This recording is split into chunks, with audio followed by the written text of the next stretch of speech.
everybody. How's everyone? Excellent. Yeah, so I don't know exactly what level you guys are, what stage you are and everything. So raise your hand if you are working on a startup. Okay, and then keep your hand up if your startup is live. All right, so you actually have users on it. Great. I'll go through pretty quickly a bunch of my slides because I don't know how relevant or not as relevant they'll be. But I'm going to focus on just a couple main points. So you'll hear me repeating myself, but I just want to, if anything you get out of this talk, just a couple main points, I'll be happy. So first I'll tell about myself. Yeah, so I started my journey, I wanted to be an astronaut. Most people dream about that when they're 5 years old. I dreamed about that still when I was 18. Went to school for aerospace engineering. I truly believed I was going to be an astronaut. That actually brought me, my love of space brought me to Russia. Became obsessed with Russia, went over just to see if I could live over there. Lived in Moscow, met a guy that was running a dating site over there, and then we ended up getting involved in starting Badu, which eventually became Badu. Once I left Badu, I moved to New York, got really into social innovation. When I was in New York, I don't know if you ever heard of, like, there was SOPA and PIPA. There was a couple laws, censorship laws, that were trying to go through the US Congress. And we were trying to fight it in New York and in the whole US. We eventually won against those particular laws, but what we thought and what we learned is that we couldn't go to DC, London, Brussels, Moscow and fight every single, bad law that came through and try to censor the internet. And so eventually I met some guys that it actually made sense. They're running a company called Anchor Free. So I joined up with them. And so we run, our main product is Hotspot Shield. And so people can download us onto their device and we secure and we uncensor the internet for them. And so that's been my kind of entrepreneurship journey to this point. And actually, back to that point, I spent my whole career outside Silicon Valley. I was actually the first person, every single conversation, you don't need to go to the Valley, there's no point in going to the Valley, you got to build where you're at. Now I'm actually in the Valley, but it's because of the company, not because you need to be there.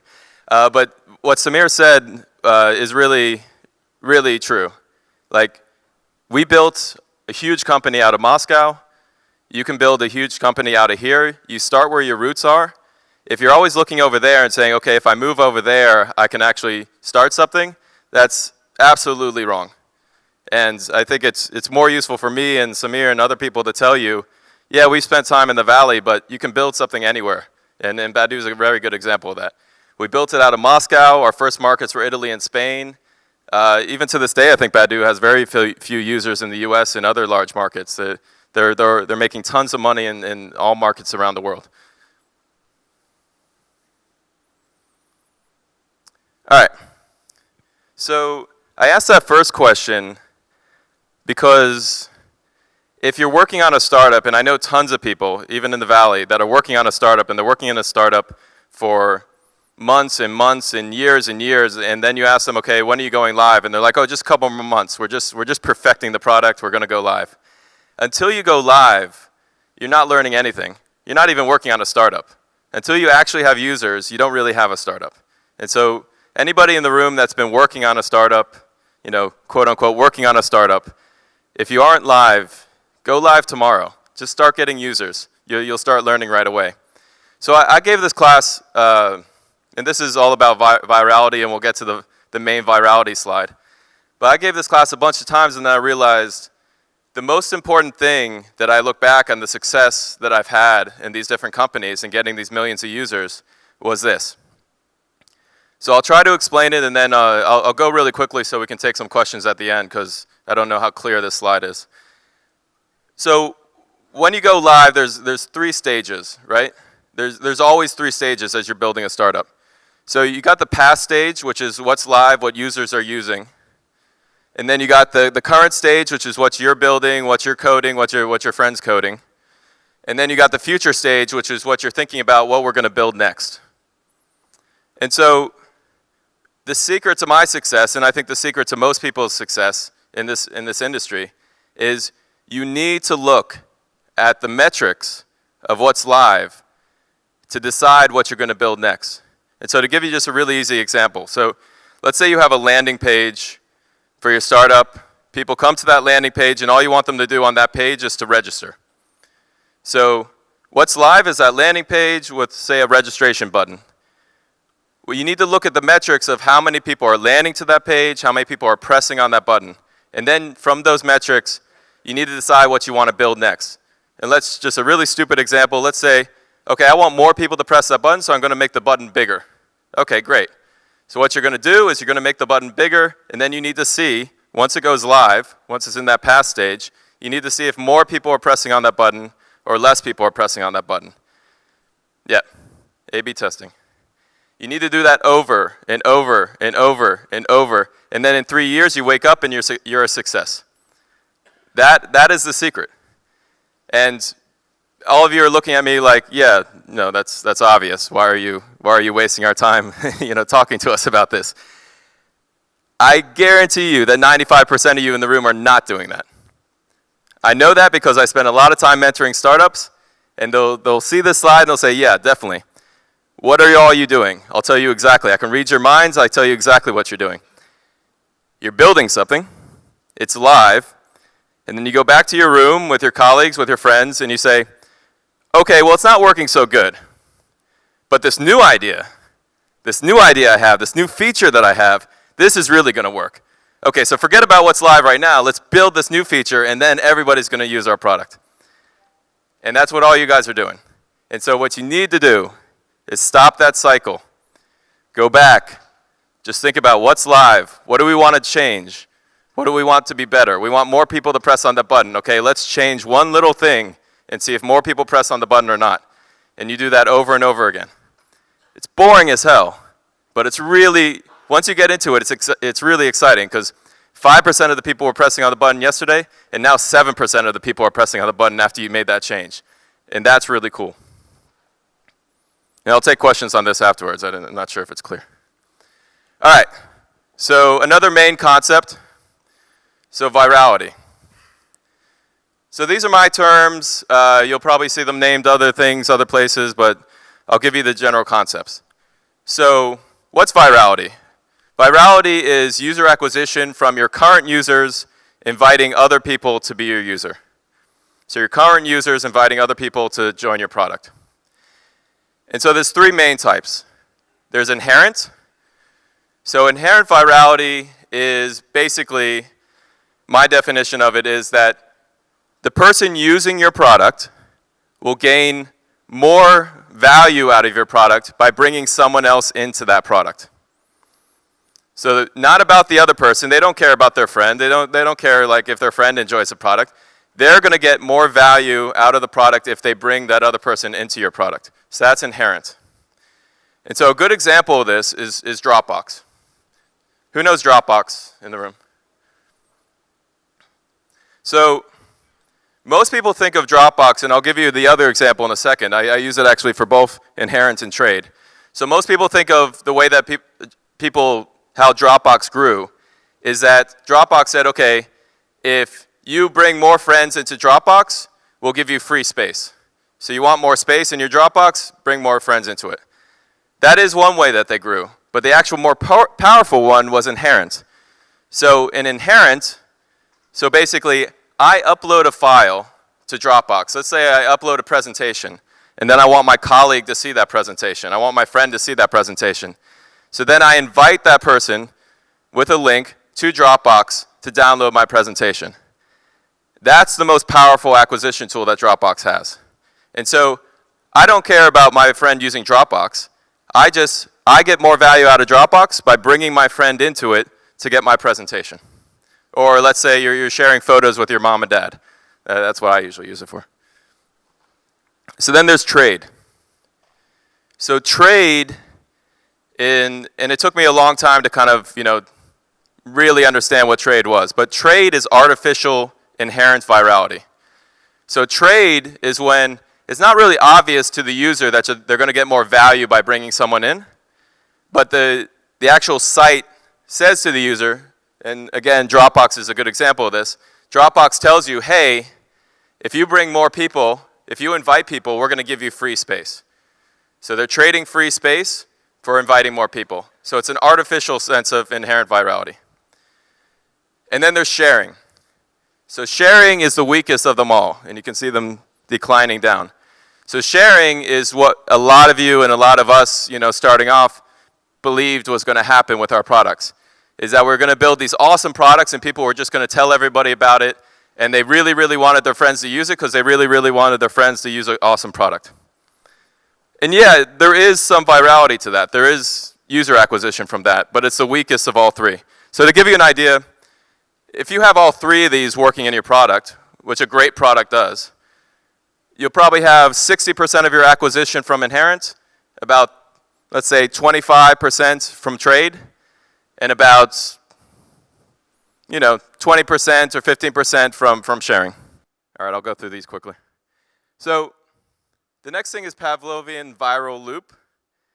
And so this is how I think of building any product. So who knows, like Pavlov and the kind of, you ring the bell, dog salivates. So basically it's creating a reaction loop and kind of a psychological loop with your users. So this is how virality works. So you have a motivation. Okay, what does the user want to do? What does the user want on your site? And then you have a trigger, which is basically, okay, let's use Dropbox again as an example. So trigger is then you say, okay, hey, if you invite these users, we'll give you more space. So you know the user wants more space. That's their motivation. You say, invite these users, we'll give you more space. The action is, say, import your contacts and then send out the invites. And then you have all different channels. You have email, SMS, Facebook, all this stuff. And then the reward. And so everybody really gets, well, they don't get it perfect, but most people get the first three decently. The reward is always where people kind of stumble. So once the person does the action that you want, you need to very quickly give them the reward. And Dropbox actually doesn't do that perfectly. Dropbox, you have to wait a couple days till your friend joins, and then they'll send you an email saying, hey, you got the space. If you really want to do things well, you need to give the reward immediately. So you ask the user, okay, press this button, and we'll give you this. When they press the button, give it to them as quickly as possible, and it'll really connect in their mind. If it happens 24 hours later, it won't be as strong. You got to focus on core human motivations. If you don't, so what's a good example of this? So who in the audience is building something that's going to save people time? All right, I have kind of bad news for you. If you're working on stuff that's not a core human motivation, so it's going to be a harder time for you building and getting people to use your product. If you're working on something that's going to give someone power, sex, money, status recognition, I mean, Facebook's all about status and recognition, right? Health. I mean, this is not an all-inclusive list. This probably goes down to the ground. But if you're working on something that's way down here, it's going to be very hard to motivate people to use your product and use your product every day. So at the beginning of your journey, and this is all kind of basic stuff, and I'm telling you guys because I know a lot of you are kind of more at the beginning of your journeys here, make sure that you're building something that people really need, that's going to make their lives better, that they really have a motivation to use every day. All right, I'm going to speed through this. On viral channels, email's still king. Everybody says email's dead. No, email's still king. So if you want people to invite people, email still works the best. Okay, popular myths. I'll say, everybody will tell you, and especially if you read a lot of blogs, and I think the Valley is actually the worst about this. They'll read a lot of blogs, and they'll, what was the really annoying thing that everybody said last year in the Valley? Oh, you need to make a product that delights people. Yeah, all that's kind of BS. If building a good product does not magically attract users. If you build the best product in your category, it's not going to magically get you users. A good product will retain the user long enough so they can hit over your trigger, invite their friends, you can get your virality working. Retention is important, so a good product is important, but don't try to build the absolute best product and not worry about how you're going to get users, because they're not going to magically come to you. Another myth. So PR, events, all this kind of offline manual stuff. All of us love this when we start out, right? Because you know you haven't done tech before. When you start doing stuff online, what do you know the best? You know offline. So you're going to say, okay, I'm doing an events company. I'm going to show people the best events in Baku every single Saturday. How am I going to get users? Okay, I'm going to go to events and hand out flyers. All that kind of stuff, that will get you hundreds of users, and it's a great way to start. You need to get your first 100 users, your first 1,000 users. But until you have virality, until you actually have your users inviting other users, you can never get to 1 million users. You can never get to 100,000 users. So yes, an article in TechCrunch is awesome. It will get you 10,000 users. But it won't get you any further past that unless your users are inviting other users. All right, so a few things I want to leave you with, and then hopefully we'll have a couple minutes for questions. You got to build something. All you guys got an amazing amount of power because you realize, okay, we can build something. We can get people to use what we're building. Some of you probably already have a bunch of users. So the most important thing is that the internet has an amazing amount of power for distributing power to people. It allows people to have better lives. It allows people to have power that they didn't have yesterday. We build a product, people download us, we uncensor the internet. If something's blocked in their country, we unblock it. Each one of you has the power to build something exactly like that. So if I'll leave you with one thing today, just make sure that you're building something that's going to make people's lives better. Focus on your local community, focus on your country, focus on the world, that's all fine. Just make sure that it's going to make the world a better place and that it's going to make people happier. Thanks, Michael. So we do have a few minutes for questions. I'll grab this mic here. All right, so hands up. Here we go. Here, first here. Thank you for the presentation, Michael. Just one quick question. What's the minimum traffic that you want to have before you start tracking? Yep. And second question, could you spend 30 seconds on the slide you skipped about acquisition channels? Sure. Thank you. Yeah, awesome question. Yeah, so actually the 2 points that I always try to make, and thanks for asking the question, is you need to go live as quickly as possible so you actually start collecting metrics. Stop trying to perfect the product, go live. The users will tell you if it works or not. And the second thing is, most people then tell me about like a month later, okay, well, we don't have that many users, so we're not tracking it yet. We're not doing metrics yet. But once we have a bunch of users, we'll start doing the metrics. If you have 50 random users hitting a page, that's enough metrics. I make decisions on that all the time. I mean, less so these days, but in the beginning, I would make decisions all the time on that. And I say random users because, yes, if it's your mom and your best friend, it's not necessarily telling you what you need to know. I'm sure your mom loves your product. I'm sure your best friend loves your product. But 50 random users, like people that you don't know, will tell you basically whether a page is working, whether a step in your process is working or not. Which one was it? Yeah. So this is just a list of kind of the options that are out there. There's probably other options at this point. I'm still playing around with like SMS and trying to do invites that way. I honestly have not gotten it to work. Email has a few things going for it. One is that the conversion rates are usually really good if you do it right. The other one is that it's fairly cheap to run. To do at bulk, to do at volume, it's very hard to get deliverability. Make sure you don't go into spam folders, all these details that we won't get into. But it's very cheap to get started on. So it's usually the best way to go. Next question. Rashid? Okay. Anybody else? Yeah, go for it. See, I was quite interested in actually not interested in the fact that inherent virality, trade is actually lower than inherent, because you would think trade, it sort of hits on a very basic human instinct. Oh, I get something in return directly. Mm-hmm. However, that is not as effective, you say, compared to inherent. Why would that be? I just don't know, because it's such a basic instinct that, oh, I'm getting something in return. That's right there. Yeah, I guess it's a difference between kind of natural, kind of visceral, and artificial, not so visceral. You don't really feel it as much. So if it's part of the product, like I just desperately need my colleague to see this presentation. I'm not thinking about it. It's just I need to do it. You know, it's just like I need to get in my car and drive to the university. I need to do it. So if someone told you, okay, if you want a free tank of, this is probably a really bad example, but allow me to go with it.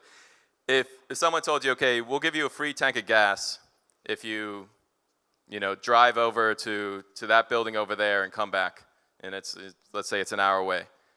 Okay, yeah, maybe you do it. But if someone said, okay, you have a class at 8 a.m. and just show up, you're going to get in your car and go to your class because it's part of what you need to do. If someone's going to trade you something, it's usually a little bit more artificial. And yeah, a free tank of gas, sure. Maybe I'll drive over to that building an hour away and come back for that free tank of gas, but it's not as strong as I need to be at class at 8 a.m., so I'm going to get in my car. I have one question. You said that the Dropbox using that people sending their link over their website. What's about products which are not giving some sharing to other people directly from some domain or open URL? It's closed inside. What kind of virality to receive link him you can do to share friend to invite? I mean, the ability, everything's about friction or less friction, more friction. So if you don't have something built into your product to easily allow, like I have this desire to share this with my friend because I'm going to get some more value out of it. If you allow that functionality inside the product, there will be less friction, meaning you'll just see more of it. But like in the early days of like Skype and some of these other systems, they didn't have any functionality inside. So there was kind of, the user wanted to talk to their friend in Spain. They were in the US. They didn't want to pay for the international call. So they send an email to their friend and say, get on Skype and we'll have our call. And so, but once Skype actually put invites into the actual functionality, it just increased the amount of people that got invited to Skype. So it's all about different levels of friction. Okay, we have time for maybe two more. Hey, so just one quick question. You said that you launched from Moscow a company that does business in Italy, in Spain, I believe. Yep. So how did you set up your marketing channels or acquisition channels in countries which they don't speak your language at all, right? Yep. And they're a lot more expensive to advertise in. Yeah, so we didn't do any paid acquisition in the early years. We got a couple partners locally that got us our first user base. So we partnered with one gaming site in Spain called Mini Huecos. So that got us like 5,000 users. We partnered with like this very basic bulletin board in Italy that got us like 10,000 users. And then all those people, then it was just viral user acquisition. Those users were inviting other people. How we did the language and stuff like that was really cool. We basically put up ads and said, hey, are there any Italians in Moscow? Come and work. We'll give you a part-time job, and if you can actually make a market out of Italy, you'll have a full-time job, and then you'll be a manager, and then you'll kind of work your way up. So we localized, we did the translation, but with a person in the office, and then the next step to kind of optimize that process is, okay, we're like, okay, Hotmail is a good invite channel, but Libero.it, that's a better invite channel. So we're going to make it work with Libero and not just Hotmail. And so you just optimize the process for your local market.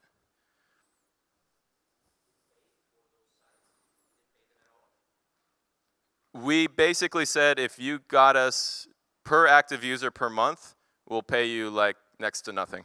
It was a really, really bad deal for them, but yeah. Really good deal for you. Okay, Yeah. One last question for Michael. Make it good. Come on. Don't be shy. This is very interactive. One last question, going once, twice.